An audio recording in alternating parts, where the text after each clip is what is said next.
मुस्लिम आरक्षण नहीं दिया तो महाराष्ट्र सरकार गिरा देंगे। एनडीए गठबंधन में दो फाड़, अजीत पवार ने दिया बड़ा बयान। मुस्लिम आरक्षण को लेकर एनडीए दो फाड़ हो गया है।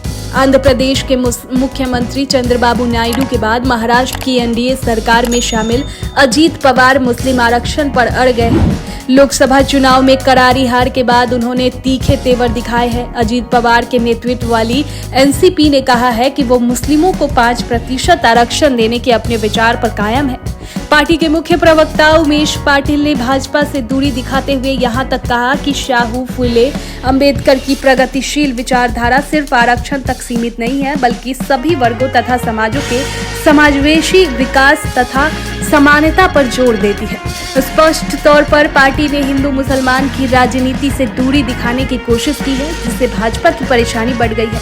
मुस्लिम आरक्षण का सवाल एनडीए को बिखराव की तरफ ले जा रहा है। इसी साल महाराष्ट्र में विधानसभा का चुनाव है और एनडीए के गैर भाजपा दलों को अस्तित्व का संकट दिखने लगा है। भाजपा से अलग दिखने की होड़ लग गई है। भाजपा नेतृत्व के होश उड़ गए हैं। पूरे चुनाव में प्रधानमंत्री मोदी, गृह मंत्री अमित शाह मुस्लिम आरक्षण समाप्त करने का दावा कर रहे थे, लेकिन एक भाजपा का कोई नेता बोलने को तैयार नहीं है। अजीत पवार वाली एनसीपी ने जिस तरह मुस्लिम आरक्षण को जोर शोर से उठाया है, उससे माना जा रहा है कि पार्टी भाजपा से अलग होने की भूमिका तैयार कर रही है। अजीत पवार की फिर से चाचा शरद पवार के साथ मिलने की चर्चा भी तेज हो गई है। उधर एकनाथ शिंदे वाली शिवसेना में भी घमासान है। कई विधायक उद्धव ठाकरे के संपर्क में है। विधानसभा चुनाव से पहले महाराष्ट्र में एनडीए बिखर सकता है। अजीत पवार चाहते हैं कि भाजपा मुस्लिमों को 5% आरक्षण देने के सवाल पर सहमति दे। पार्टी का कहना है कि मुस्लिमों को 5% आरक्षण देने पर हाईकोर्ट ने सहमति दे दी थी, लेकिन भाजपा के कारण इस मुद्दे को ठंडे बस्ते में डाल दिया गया। बता दें कि 2014 में बॉम्बे हाईकोर्ट ने मुस्लिम आरक्षण पर कहा था कि शिक्षा संस्थानों में मुस्लिम आरक्षण दे सकते हैं, लेकिन नौकरियों में आरक्षण देने पर रोक लगाई गई थी। मुस्लिम आरक्षण के सवाल पर महाराष्ट्र की एनडीए सरकार कभी भी गिर सकती है। चुनाव नजदीक है, इसलिए माना जा रहा है कि 1-2 महीने के भीतर ही सरकार गिर सकती है। ऐसा हुआ तो ब्रांड मोदी को एक और बड़ा झटका लगेगा। और वही चीज उत्तर प्रदेश में नहीं हुई।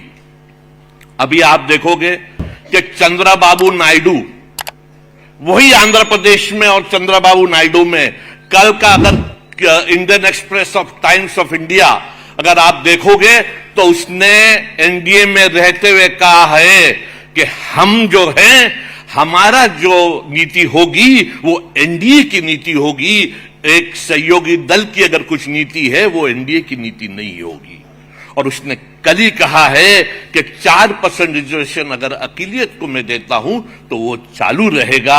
और यहां भी लोगों ने कहा कि 5% रिजर्वेशन एजुकेशन में, मैं समझता हूं हमको मराठवाड़ा के रिजर्वेशंस, धनगर के रिजर्वेशंस के लिए भी हमारी नीति साफ रहना चाहिए।